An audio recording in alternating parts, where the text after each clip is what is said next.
Sucesso no campo. Oferecimento Senar, a maior escola da terra. Comigo, um exemplo que vem de nós mesmos. Grupo Paraíso, no dia a dia do homem do campo. Unigel Sementes, um show de vigor.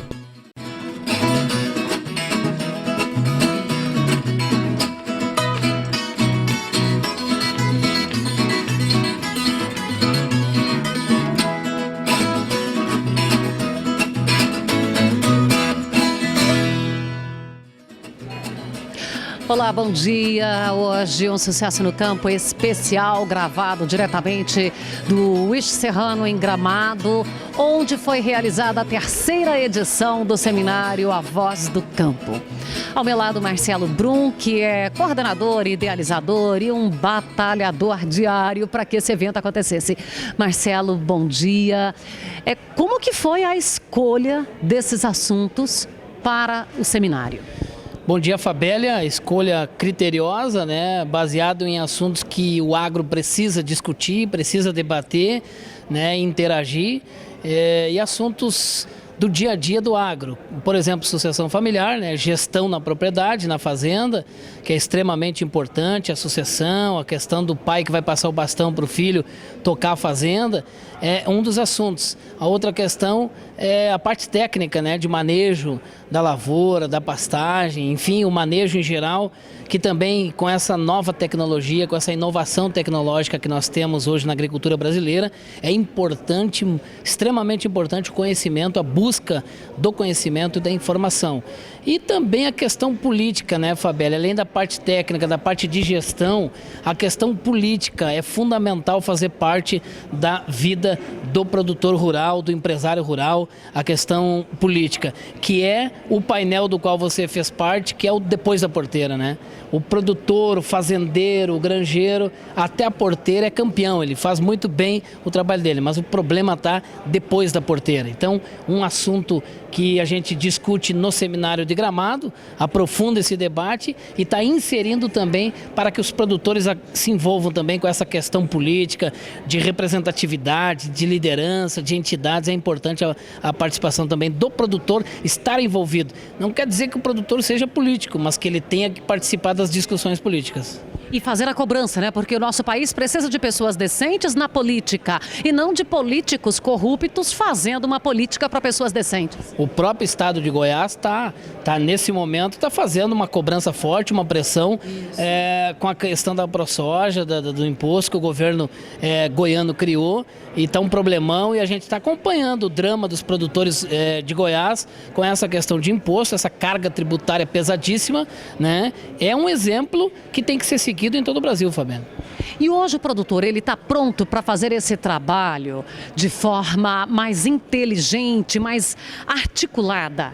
Tá, o produtor nessa questão política, no depois da porteira, o produtor está entendendo e está... Ele já está abrindo os olhos para essa questão. Abrindo os olhos, está entendendo a importância dele estar envolvido nesse processo, que é a questão da discussão política, da representatividade, de participar, de fazer cobrança, de fazer pressão. Só que uma cobrança e uma pressão inteligente, que tem que ser feita por parte do produtor. Mas uma cobrança inteligente, com certeza, dá resultado. Agora, foram 3 dias de reuniões aqui com centenas de pessoas, assuntos diversos, autoridades do agronegócio, inclusive trazendo órgãos que, para boa parte do público, estava esquecida, a Sociedade Ruralista Brasileira, o DR, enfim. Como é que foi buscar essas instituições? Primeiro que não foi fácil, né? Buscar todas as instituições, todas as parcerias ali, mas o pessoal está entendendo o propósito desse evento, entendendo o propósito do próprio programa A Voz do Campo, da importância dessa comunicação, do trabalho maravilhoso que vocês fazem também com o Sucesso no Campo, e está facilitando as coisas agora. Você cheguei a apresentar um projeto de comunicação do agro, de discussões, de debates, as pessoas estão aderindo a essa ideia. É uma inovação no Brasil, eu acredito que o agro brasileiro está amadurecendo muito nessa questão, nesse processo aí, Fabiano. Bom, então é esse o assunto que você acompanha a seguir, onde nós estivemos abordando o que é que está sendo feito a partir desta porteira. Porque lá dentro a gente já sabe da competência, da produtividade do produtor brasileiro. Um dos painéis apresentados durante a 3ª edição do Seminário A Voz do Campo teve como tema O que estamos fazendo da porteira para fora, onde política e comunicação se juntaram. Com a mediação de um dos ícones da comunicação no Rio Grande do Sul, Políbio Braga, o painel teve a presença do jornalista do agro, João Batista Olive, eu e o deputado federal pelo Estado gaúcho, Luiz Carlos Reisen. Nós estamos num ano político, esse ano tem eleições municipais, vereadores, prefeitos. É importante que os produtores participem desse processo. Daqui a 2 anos, deputados, senadores, governadores, é importante o setor ter participação. Nós estamos perdendo espaço no processo político. Então, na Frente Parlamentar da Agricultura, que eu já fui o presidente da frente, ou mesmo na Comissão de Agricultura da Câmara, que eu também participo e já fui presidente, a gente tem trabalhado nessa direção, de alertarmos os produtores, quer dizer, além do conhecimento que ele precisa na área que ele domina, na área da comercialização, na área da tecnologia, na área da inovação, tudo que no mercado que ele domina, ele também tem que entender da pressão política que eles estão fazendo. Por isso, é importante a organização que os produtores façam através de programas como esse e tenham também essa consciência da participação do processo político, independente de coloração partidária, alguém que seja efetivamente identificado com o nosso segmento. Para que ele possa fazer o seu trabalho e aí lá na Câmara dos Deputados, ou no Senado Federal, ou numa Assembleia Legislativa, ou numa Câmara de Vereadores, ou numa Prefeitura, ele possa defender com unhas e dentes e tenha o comprometimento com a produção primária do Brasil.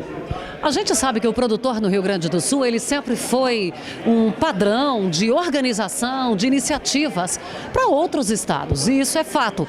Atualmente nós estamos vivendo em Goiás o problema com a tributação em cima do grão, ali soja e milho, e os produtores que decidiram por não aceitar. A ProSoja Goiás é parceira e hoje existe um trabalho inclusive de mídia, de marketing, apresentando à sociedade o que o governo do estado está fazendo nessa tributação que está penalizando o produtor. Hoje já está suspenso, mas o produtor só aceita a revogação definitiva do decreto. E esse posicionamento é um posicionamento que a gente precisa ter mais vezes, que ali surgiu isso de uma união, de uma reunião, de sugestão. É por aí mesmo que tem que começar a fazer essas pressões, começar a se envolver com a classe e a categoria? Essa é a pressão. O imposto eu já vi. Valdecir Sovernigo, meu irmão, meu amigo lá de Jataí, foi meu colega de turma, formamos juntos na Universidade Federal de Santa Maria e a gente viu ele e outros tantos, a própria ProSoja lá do Goiás, que tem feito a mobilização, vi material que vocês estão apresentando lá na mídia. Isso é importante, só tem um jeito, pressão. Governos não agem, governos reagem à pressão. E se não tiver pressão, daqui a pouco vem. Lá em Goiás já está. E esse movimento iniciou-se também por Brasília, copiando um modelo que a Argentina já fizera, um malfadado momento que a presidente Kirchner apresentou lá na Argentina. E os produtores batalharam, protestaram e até que derrubaram. Aqui no Brasil começou por Goiás, mas já existia também a conversa de que Brasília pudesse fazer um projeto para a taxação da agricultura brasileira.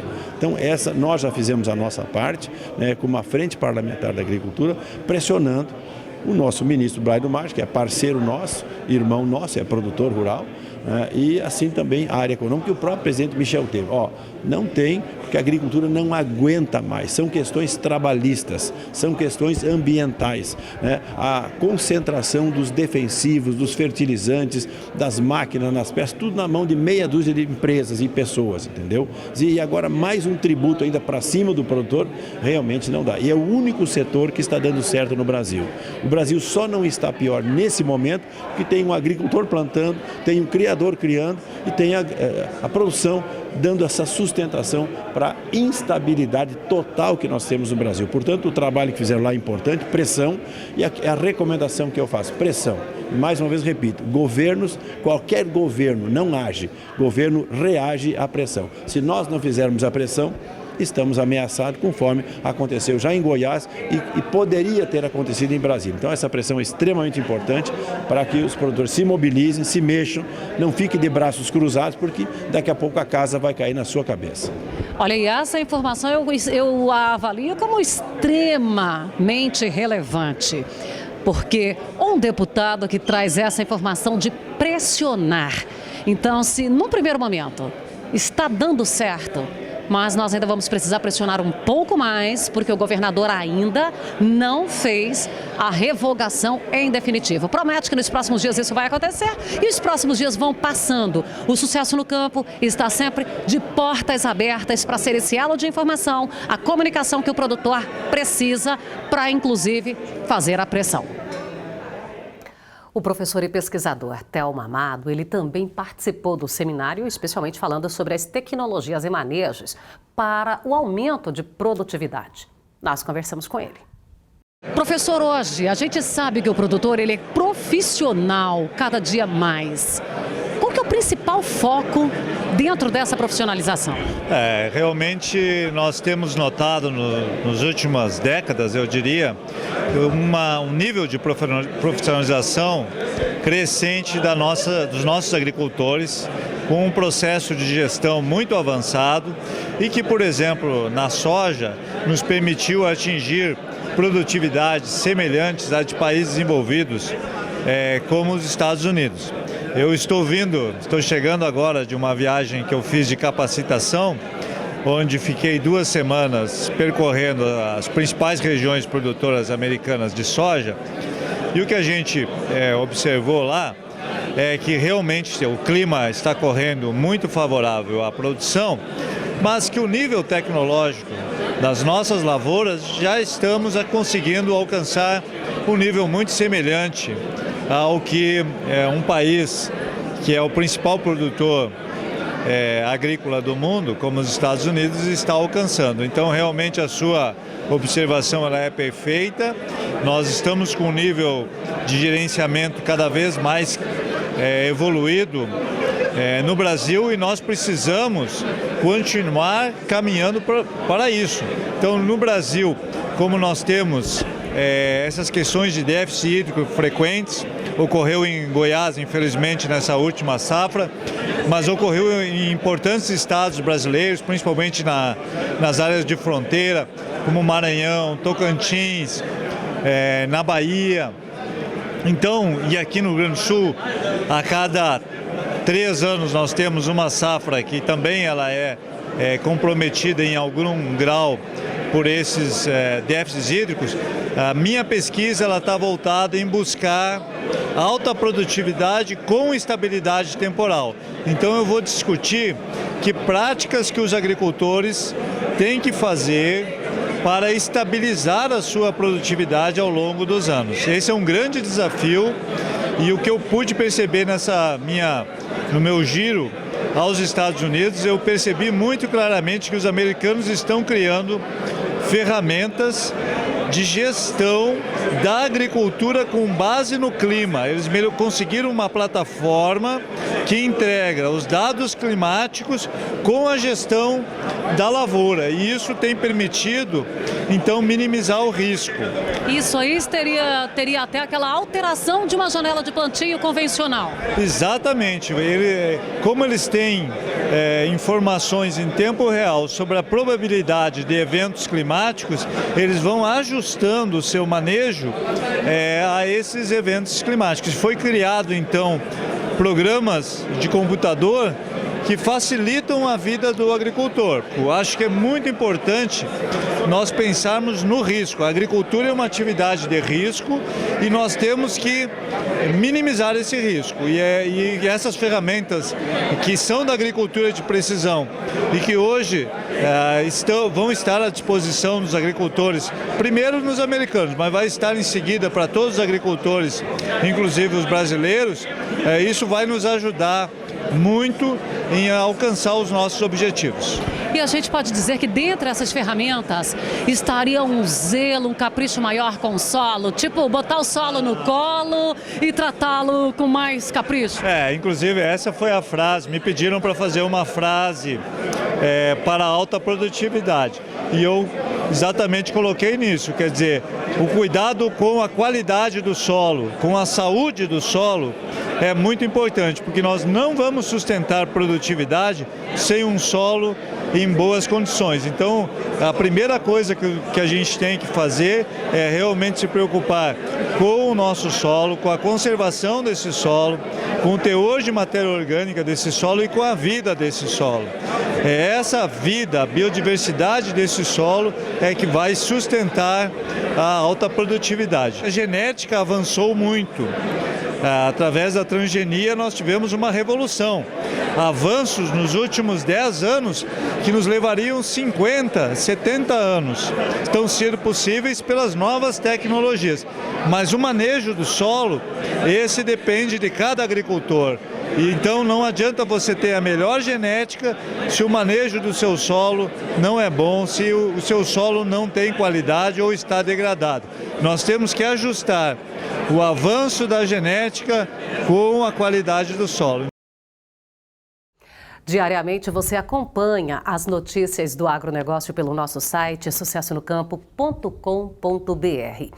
Além das notícias atualizadas de todos os dias, você também pode rever os conteúdos que são veiculados aqui no nosso programa. E nós queremos convidar você que nos acompanha, especialmente o produtor rural, para prestigiar as empresas que são parceiras do agronegócio. Essas empresas são parceiras investindo na comunicação, investindo aqui no Sucesso no Campo. Dentre elas, e durante a nossa programação você vai conhecendo as demais, dentre elas estão em Rio Verde, Casa Fértil, também a Sempre Seguros e o Sindicato Rural. Aqui em Jataí, Campo Bom e Mecol. Daqui a pouco você vai conhecer um pouco mais dessas empresas. E nós vamos para o intervalo e já retornaremos. Na sequência, você vai ver aqui um pouco da sucessão familiar. Fernanda Sovernigo conversou com o Fábio Mizumoto, que é da Fundação Getúlio Vargas, falando exatamente sobre todo esse processo que hoje é de tanto interesse, sucessão familiar.